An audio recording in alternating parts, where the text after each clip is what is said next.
యేసు ప్రభు చేసిన శిలువ యాగము పరలోక దేవదూతలు కూడా అర్థం చేసుకోవట్లేదు. ఎందుకయ్యా పనికి మాలిన మట్టి లోకానికి వెళ్ళావు?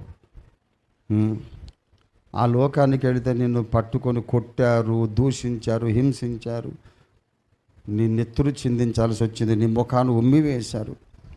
విశ్వరాజాధిరాజువు, నీకు ఇదంతా అవసరమా? ఒకసారి వెళ్ళి వచ్చావంటే పోతే పోయిందని కూడా రెండోసారి ఎందుకు వెళ్ళావు? అవసరమా అని దేవదూతలు కూడా అంటారు.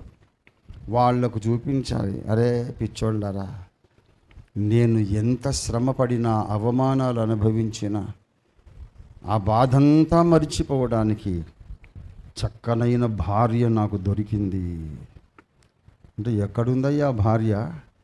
మాకేం కనపడలేదే అంటారు. ఎందుకు? మహిమంతటి మీద వితానముండును. సంఘకన్యక పొందిన మహిమ మీద, మహిమ పొందిన సంఘము మీద వితానముండును. రెండిటి మీద